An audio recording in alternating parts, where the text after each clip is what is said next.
Welcome back to Radio Entrepreneurs. Again, my name is Jeffrey Davis. I'm the host of Radio Entrepreneurs and also CEO, founder of Mage, LLC. A couple of thank yous right up front. Thank you to Mark Z Legal Staffing, one of the sponsors of this show, and also my co-host, Mark Furman from Tarlow, Breed, Hart, and Rodgers, TBHR. Welcome, Mark. Jeffrey, it's great to be with you, and I am so excited to hear from our next guest. Yes. That's Jennifer Taddeo, estate planning attorney at Conn Kavanaugh. Indeed. Good. Well, welcome. Thank you so much for having me. I'm excited to talk with you both today. Well, Jennifer, tell us about your practice. As you said, I am an estate planning attorney. I work really to bring death and taxes to life. I work with families of all types, a lot of business owners who are concerned with making sure that what they've built up is passed on to their family in the right way and while paying the government the least amount of taxes possible. What are our audience are business owners to a great extent. And a lot of family business owners. Why Absolutely. is it important for business owners to attend to their estate planning needs rather than just keep kicking the can down the road? Well, I think that they have the same concerns anyone has. They want to make sure that the right people are in charge, that their estate tax liability is minimized and deferred to the extent that it can be. They want to make sure that there isn't going to be any fighting. When we're talking, though, about business owners, you really need to be looking at how is it set up. If you have two children, one of them is involved in the business, fairness or equal would be give each child 50% of the estate. That's not going to feel very fair to the child that's been helping to run the business, and that might see the long view of let's reinvest in the business. And if you give each child 50% without thinking more about it, you're creating a situation where that sibling relationship is going to be destroyed, and the business might really suffer as well. Instead, we can be creative and think about what else we can give to that non-involved child so that they don't have to delay their inheritance in order to provide for the long-term benefit of the business. It's just thinking through those aspects, even helping the business owner to evaluate their business succession plan. When we have a business owner that does have one, which is not always the case, oftentimes we find that it's one that's 5, 10, or even more years out of date, and doesn't really bear any relationship to the current business structure. You know, I do a lot of family business work myself, and I find that once you get your heart involved, and you're making decisions based on your heart, and you're not looking at skill or effort. Mm-hmm. It's a bad cocktail. Those three things together. Mm-hmm. How do you work with people to unravel some of that stuff? Because there's so much guilt and emotion involved, and there's even familiar let's say spousal relationships that don't see the children at work. So it's complicated. It is absolutely complicated. I like to tell people that in estate planning, we really bring the counselor to counselor at law. We are dealing with those emotions, and I think that to try to ignore that, you're really doing your clients a disservice. What I get to do with my families every day is evaluate what are their goals, what are their hopes, what's keeping them up at night. And so I put those feelings and emotions front and center. Let's get them on the table. Let's acknowledge them. And then let's step back and use those skills and the tools that we have to address them. And I can use my experience. I've been doing this for almost 20 years now. It allows me to say to clients, well, you didn't raise this particular concern, and I can see this playing out in your family. How do we want to address this? Here are a few different ways that different families have addressed it, or we can brainstorm and come up with something together. So I think to discount those emotions is really not serving the clients well.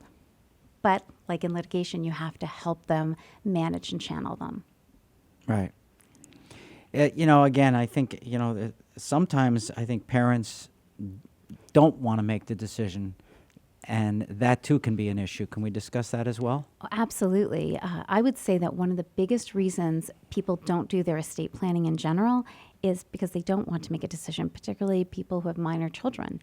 I talk with so many people who say, well, I know it's so important that I do this planning to name a guardian for my child, but I can't even begin to grapple with the idea of somebody other than me raising that child. So I'm just going to put it off.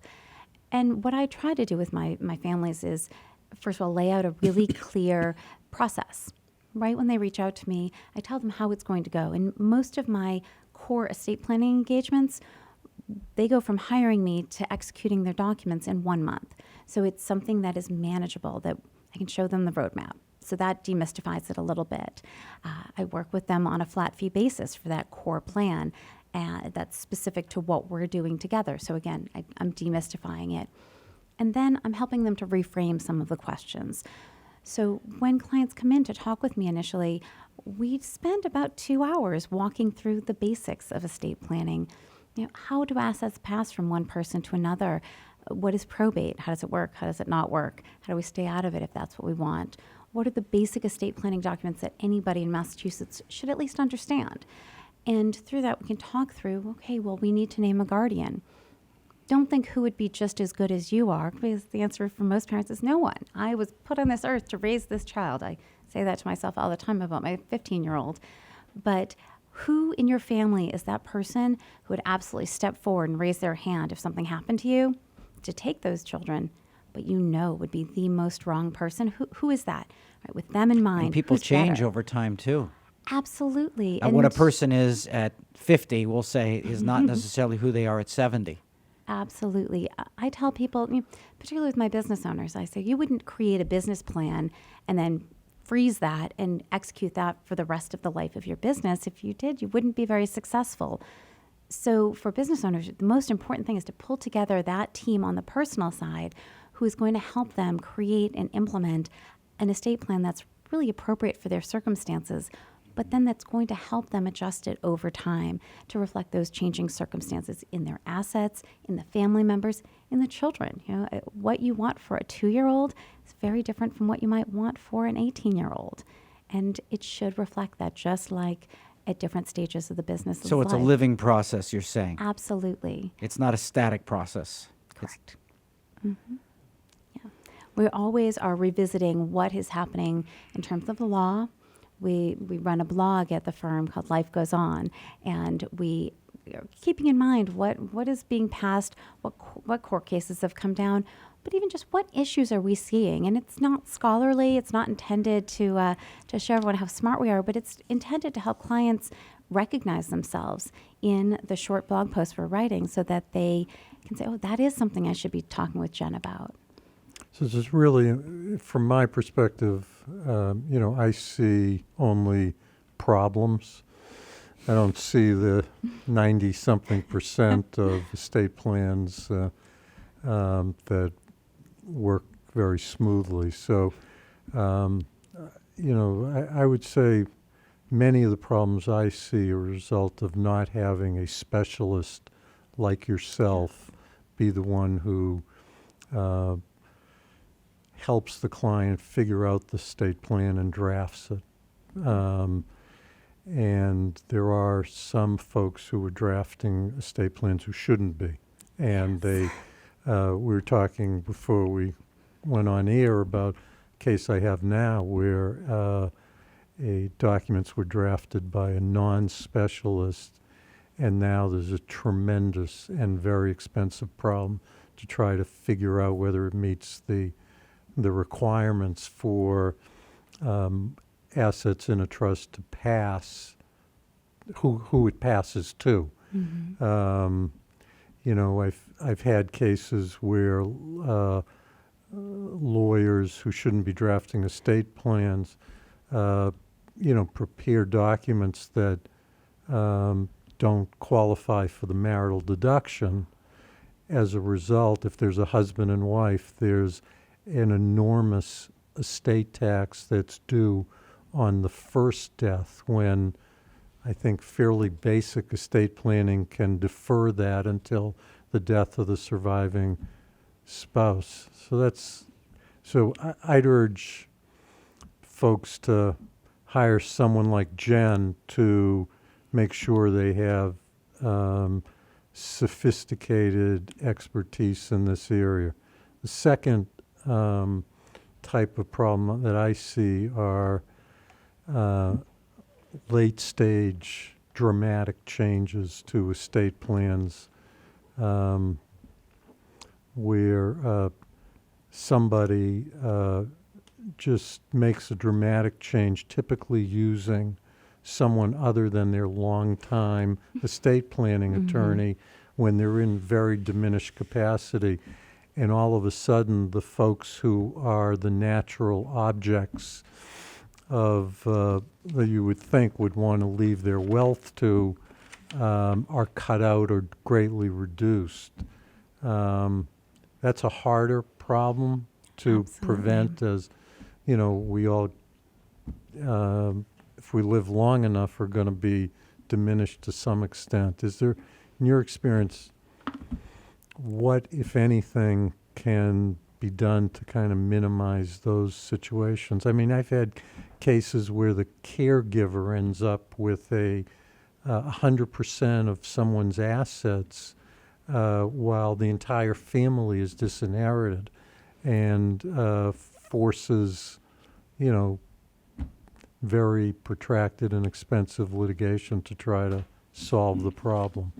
Oh, absolutely. We see that a lot. And I think estate planning attorneys have a higher obligation when they're talking with either an existing client or, as you say, somebody who's just been brought to you, you've never worked with them, to really ask those questions and make sure the person has the ability to make a change.